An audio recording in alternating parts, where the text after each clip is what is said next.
Welcome back, everyone, and today I want to talk about the big bad of the My Hero Academia storyline himself, All for One. This character was initially released in a Clash deck with his deck versus All Might's deck, and ever since I've been kind of trying to see what I could do with him, just here and there. He's kind of been a little back burner project of mine. But with the release of Yu Yu Hakusho Dark Tournament and the release of Girl Power, I've noticed some really fun synergistic combos that I really want to put into practice with this character. So let's get into it. He is a 6-hand size 27 health character with the Chaos, Evil, and Void symbols. I have chosen the Evil symbol for this build. He has 3 abilities, the first of which is Enhance. Your non-throw attack gets +1 damage for every 3 foundations in your stage, maximum 5. So he's a less powerful younger Toguro. But some could say he's the more original and much more fair. He also has Enhanced Commit to spend 1 momentum. If this attack is blocked, it deals no damage. So defensively, you can commit him and spend a momentum, and if you simply block this attack, it doesn't have to be completely blocked or not, it will deal no damage even if it's a throw. It's like having the ability Wall Cling on your character, which is really solid defensively. And then he has a response at the start of the combat phase, so both yours and your rivals. Add 1 card from your momentum to your hand, then add 1 card from your hand to your momentum. Excuse me. This is a really cool ability because you don't have to add from your momentum to your hand and then add a card from your hand to your momentum. If you have no cards in your momentum, I believe you can just add a card from your hand to your momentum.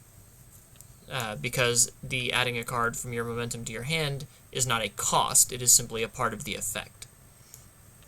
So, what I wanted to do with this character was take advantage of the Echo keyword and some really cool synergies that Echo has with some other pretty neat cards that we'll see here in a little bit. So we're starting with Shapeshifting Impalement. This is the Elder Toguro's ultra rare. It's a 7-speed mid for 3 damage, which is really good stats, especially when you consider All for One can stack, +2, +3 damage on him pretty easily before you get into Deadlock. So this could be a 7 mid for 5, 7 mid for 6, pretty easy. It has Enhance. If this attack was played from anywhere other than your hand, your rival loses 1 health, which includes the Echo ability, which Echo, for those who may not know, is a response ability that says after this attack resolves, you may spend 1 momentum. If you do, you may attempt to play this attack as your next form from your card pool. So you basically make your control check again, likely with whatever progressive difficulty you played it on in the first place. So if this was our first attack we played on a 5, and we echoed it, we'd play it on a 5 again. And then after it resolves the second time, we flip it face down so it cannot go to your momentum, and you cannot echo again. So if you echo this card, you can automatically force your rival to lose 1 health, which is cool. And then Enhance, if this attack deals damage, gain 2 health. So this helps keep our 27 health up while we keep protecting ourselves with our defensive ability, spending a momentum to make an attack deal no damage if it's blocked. So at 7 speed, likely if you echo this, it's going to hit at least once. So you're going to gain that health back. Our next Echo is Trace Eyes, which is a 4 low for 3. It has the Echo keyword. It has an Enhance. You may destroy 1 ready foundation to pay for this attack's Echo cost. So if we didn't want to spend our momentum, because let's say we have other uses for our momentum, we can destroy a ready foundation instead to pay for its Echo cost. Granted, as long as we're at, say, 10 foundations, our Enhance is giving us 3 damage. If we blow up a foundation and go to 9, we're still only dealing 3 damage, so we can just keep up with that so that we keep our stage in multiples of 3. Makes it easy to track how much damage we're dealing.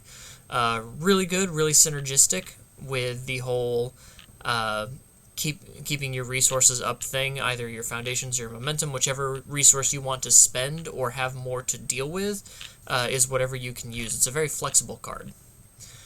Another Echo, Tetra Terror Onslaught. This is the overhaul secret rare from Undaunted Raid. It's a 4 high for 4.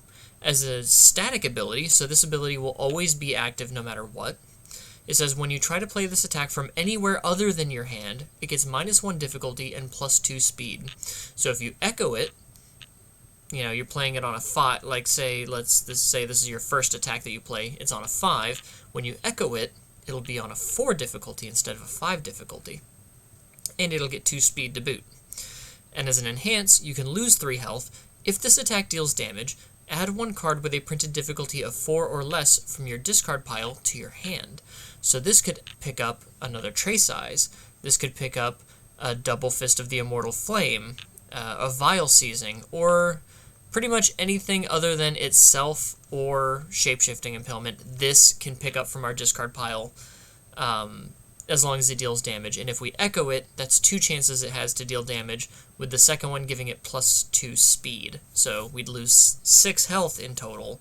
But if we're getting 2 more attacks, maybe that's worth it. Especially if we're stacking more damage on this with All for One. Because you want to stay at about that 9 to 10 foundation range, just shy of Deadlock, where you're giving +3 damage to all of your attacks. We're going to skip this attack, and we're going to go to our last Echo, Double Fists of the Mortal Flame. It's a 3 high for 4. As a first enhance, we can lose 2 health. Add the top card of our deck to our momentum. This attack loses Echo. So if we don't want to Echo this card, but we need more momentum, we can just lose 2 health to gain a free momentum, on top of the free momentum we're going to get at the start of the turn with All for One. And because we're constantly shifting cards out of our momentum into our hand, from our hand to our momentum kind of acts like a storage facility for cards that we might want to pick up later. So Double Fist of the Mortal Flame could be really useful in that regard. Next up we have Vile Seizing. It's a breaker 1 with a +1 high block, really solid. It's a 3 high 4. We can make our rival check against a difficulty of 7, and if they fail, we draw a card, and this attack gets +2 damage. Really good. And in Deadlock, as an enhance, we can give our rivals checks -2 for the rest of the turn. That is some scary Deadlock, some of the best Deadlock in the game right now. But what I really wanted to build, and this is kind of just an extra attack, just a really fun thing you could pick up with Tetra Terra. It can put your rival in a tough spot. It's good Deadlock. But the 2 attacks that really work with these Echo cards are Borrowed Goods and Grape Pinky combo Moneta Bounce. So what Moneta Bounce does, it's a 4 mid 4 that says Combo Enhance. Your rival adds 1 foundation from their stage to their card pool. So it debuilds them and clogs their card pool, making sure that it's easier for all of your big damage moves that you're putting damage with on with All for One. It's going to make them hit easier, and it combos with a face down card, which means to use this combo enhance, the card immediately behind Grape Pinky combo Moneta Bounce has to be a face down card, which, if we use our Echo abilities, these become face down cards in our card pool. So we get 2 attacks, and then on our 3rd attack, we can stuff our rival's card pool, and we still only got 2 cards in our card pool after 3 attacks. So if we play a 3rd attack, especially if that's an Echo card, like a Trace Eyes or something like that, that can be really dangerous to add another card to our rival's card pool. And then lastly, we have Borrowed Goods, a 3 mid 4 that also combos with a face down card. And the combo enhance here is your rival discards 1 card. So stripping a card out of our rival's hand, after playing, this would be our 3rd attack likely if we've echoed, and we started with an Echo. So our 3rd attack, you've maybe blocked twice, and I'm going to rip a 3rd card out of your hand for free. And then as another enhance, your rival spends 1 momentum. If they did, you get the top card of your deck added to your momentum. So it keeps up our momentum for more Echoes or a defensive play later on, and it rips a card out of our rival's hand so they can't block these attacks we're putting so much more damage on. And I think that these 2 cards, the Borrowed Goods and the Great Pinky combo Moneta Bounce, comboing with all of these scary Echo cards, where we're turning 2 attacks into 3, 3 attacks into 4, maybe 4 attacks into 5. That is some serious offensive pressure to put on your rival, especially if maybe they had to go into deadlock and you've been able to tap them down defensively. We'll see how we're going to do some stuff like that later on. But this deck wants to put a lot of offensive pressure on our rival on our turn and a lot of defensive pressure on our rival during their turn. Because like I said, we can make one attack not count, period. As long as we block it and spend our 1 momentum, that attack will deal no damage. No matter how much damage it is, no matter how much, if it's a throw, it doesn't matter. We're going to block it and say that that one does no damage, while fueling our own momentum if we have none. So part of that defensive pressure deals with our assets. We have Airy, which has a static that says at the start of our end phase, we can ready a non-unique asset or foundation that was not readied during this turn's combat phase. Pretty cool. And then as a response, we remove Airy and spend a momentum. Before the damage step of this rival's attack, reduce it to our current health -1, to a minimum of 1. So this guarantees that if our rival would have killed us, they leave us at 1 health. On top of our already defensive character ability, that's pretty solid. That means 2 attacks in a critical time of the game don't count. Pretty good. And then we have Twisty Surroundings. This is not only a Breaker 2 +2 mid-block, which is a great thing to combo with our defensive character ability, as well as the Vile Seasonings Breaker 1, but as a terrain, we can enhance, spend a momentum, change the zone of this attack to any other zone. And that's a playable while committed ability. That's a tenacious ability. So if we needed to spend a momentum to guarantee a perfect block, we can. And as a response, we can commit it. After our rival makes a check to play an attack, that check gets -2. Now failing the check won't end the combat phase, but it'll certainly say that that attack doesn't touch you, if they choose to fail. Or, if they checked bad and you made their check even worse, they have to commit more foundations, which means that's less cards they have access to going into your turn when you're putting on all of this multi-attack offensive pressure. As for actions, we have Barrier Shield, which is one of the best defensive actions in the game. You remove it, reduce this current's attack speed to 0. The next card you play gets Breaker 2. So we reduce their speed to 0. We commit all for 1 and spend a momentum. The attack will do no damage. Partial block with any card that then has Breaker 2. So it does no damage, and their next check gets -2 because of the Breaker 2. Really dangerous ability right there. And say we block with a Showdown. This says, as a response after we block with this card, we selectively commit 2 rival foundations. So we select their best 2 cards and turn them sideways. And then maybe we also Breaker 2'd them while making them deal no damage. And Showdown can also commit 2 foundations to cancel a rival action. So we can cancel Barrier Shield. We can cancel Runaway. We can cancel Showdown. So it's a really all-purpose action that we have here. Moving on to our foundations, we have Without a Vision. As a form, we can commit it, discard a card, and draw a card, and our rival's next check this turn gets -2. So, kind of like the, I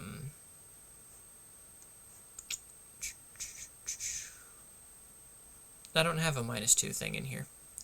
Anyway, our rival's next check gets -2. So that also helps push through some of the stuff that we're stacking a bunch of all-for-1 damage onto. And then in Deadlock, as an enhance, our rival's next check this turn gets -1. Every enhance, if our rival's in Deadlock, we can give -1 to their next check. On top of Twisty Surroundings, on top of Barrier Shield's Breaker, Vile Seasonings Breaker, their checks to block any of these fast and damaging cards. A very terrifying ability if we can push our rival into Deadlock. Next up we have Incubating. This is just good speed hate. You remove a card from your discard pile. This attack is -1 speed. It's just making things easier to block to take advantage of our defensive ability on all for 1. We have Condescending Explanation, because you can't look at this man and tell me he wouldn't be condescending. But as a first enhance, we remove it, spend a momentum, flip this attack. So if we have 2 momentum, we can make 2 attacks, do absolutely nothing. incredible defensive momentum use. We have Fighting for Control. During our rival's turn, we can flip this. After our rival makes a check to play a non-foundation card, that check gets -2. And just like our Twisty Surroundings, failing that check will not end the combat phase. But you can combo and stack the -2 from Fighting for Control with the -2 from Twisty Surroundings to say either this attack definitely goes away, or you have to commit a lot of resources to get this done. So, we'll see what they do. We have Sadistic Jeer, which we can flip, force our rival to check against a 5, which can be hacked with Without a Vision, or the Deadlock from Vile Seizing as well. And if our rival fails their check of 5, we get to add the top card of our deck to my momentum. So more momentum with which to use our echoes or our defensive capabilities. And then as an enhance, we can destroy this card. If our rival has 8 or more foundations, this attack gets +2 speed and +2 damage, which really stacks up some of the scares on some of these pretty standard and average stats. You know, these 3 speed for 4 damage become 5 speed for 6. The 4 speed for 4 damage becomes 6 for 6. This becomes a 6 for 5. This becomes a 9 for 5. And that's on top of the damage we're getting for all for 1. So really just pushing some serious stats through if our rival has at least 8 foundations. Then we have Settling Old Debts. If each player has 6 or more foundations, we can flip this to draw a card. We will always have at least 6 foundations because we want to build a whole bunch of foundations. So if our rival has at least 6, this is free draw. We have Hiding in Plain Sight. We get to add this card to our momentum from our stage, which we can use for our defensive capabilities or to fuel our echoes. And if our rival is in Desperation, or less than half of their printed health, so if the character has 26 health, if they're below 13, we get to add the top card of our deck to our momentum as well as this card. So we can get 2 momentum for the price of 1 card if we're already, our rival's struggling to keep up with our offensive plan. We have Defending Pageant Queen. We remove this to reduce an attack speed to 1, which again really helps with our defensive character ability. We have a Master's Pride, which as a response we can flip it to ready it after we add a card to our momentum. This counts as adding an attack that dealt damage to our momentum during the end step. If we have effects that add cards to our momentum, or like our character ability, or Hiding in Plain Sight, anything like that, Double Fist of the Mortal Flame can allow us to ready a Master's Pride if it's committed. And then as a deadlock response, after our attack deals damage, our next check gets +1. So again, if we push them into deadlock to deal with our big attacks, we can give our next check to play an attack +1 just for our attack dealing damage. So that's really, really solid. We have Forced Quirk Activation. We can remove this as an enhance to add any card in our discard pile to our momentum. So we could do this to add an attack that we want to pick up during the next turn with all for 1. Or, as an enhance, we can destroy it. Choose 1 enhance ability printed on a rival foundation. If the rival does not play that ability as their next enhance, they destroy that foundation. This is good for targeting already committed foundations, forcing your rival to get rid of it. Or, you could target a deadlock enhance. And if you're not in deadlock, your rival can't play that ability, so they lose that foundation. So that's really good for targeting dangerous cards like Without a Vision. So, helpful both in the offensive and the defensive. We also have Helping Tomura, which, as a response, after you add a card to your momentum, you get to add this foundation from your stage to your momentum. So, debuilding yourself a bit, but it can really help get that momentum in a pinch for your defensive abilities. And since we're almost always going to go into deadlock, we have Taunt the Hero. As an enhance, we can commit this card. If this attack has a greater damage than speed, it gets -2 damage.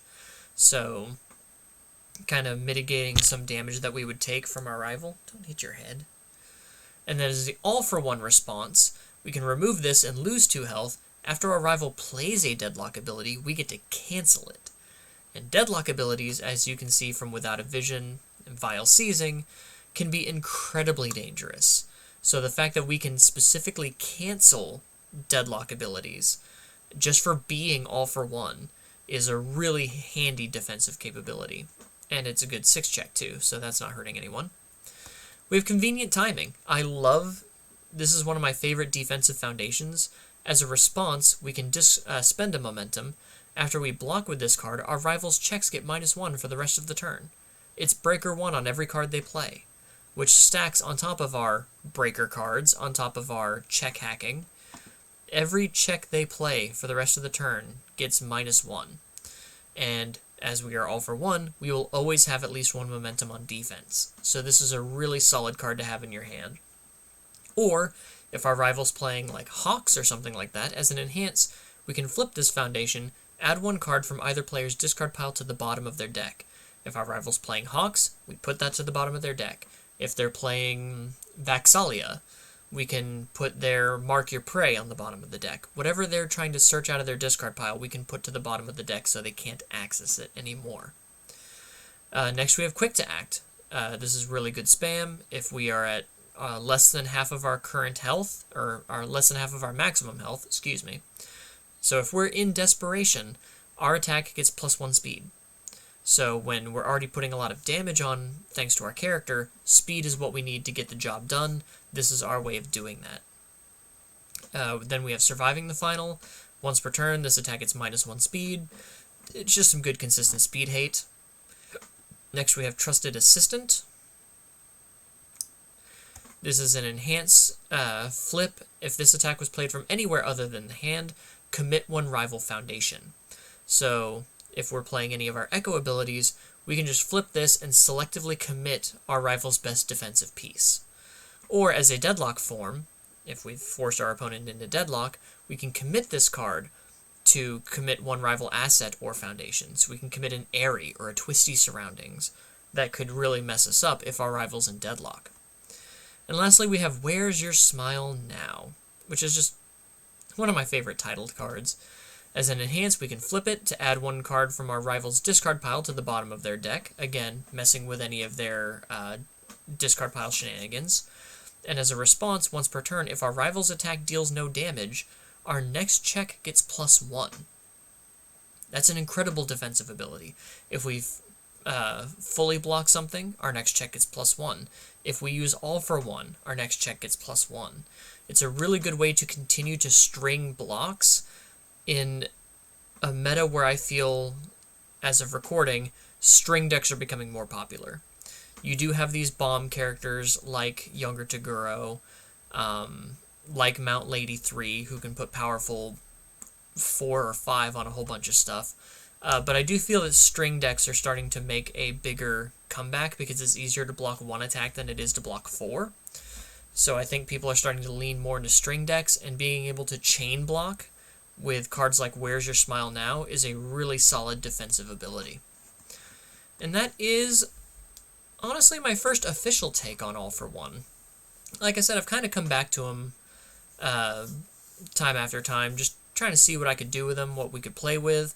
When Borrowed Goods came out, I knew I wanted to play that in an Echo style deck with All for One, but we didn't have nearly as many Echo cards, and I think adding Trace Eyes and Shapeshifting Impalement and Double Fist of the Mortal Flame just really cranked this deck's power up to 11, and the Grape Pinky combo is just another really solid piece to help push that damage you're trying to put down through. But with that said, what do you guys think of my King of Tartarus? Tartarus being the prison he was kept in the My Hero Academia world. I'm really interested in trying to see if this actually has legs. Right now it's just in the lab state, as most of my decks are, because it's much easier to build online than it is to build in person when you don't have all the materials. But what do you guys think? Do you think a deck like this has potential? Do you think All for One? And the main reason I built them off of Evil is because Borrowed Goods and Great Pinky Combo share Evil and Void, but you have more Echo options on Evil than you do Void. But do you think Evil's the way to go? Do you have a Void option that might be better? Or do you have an Evil character that you think might serve this type of combination better than All for One?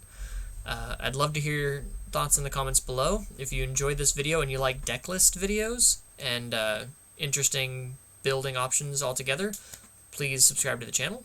I much appreciate it if you do. And as I said in my last video, I'm doing a budget series. So if you have an idea for a character that maybe you want to build kind of on the cheap just to get your legs under them and try to figure out what they're all about, drop that in the comments as well.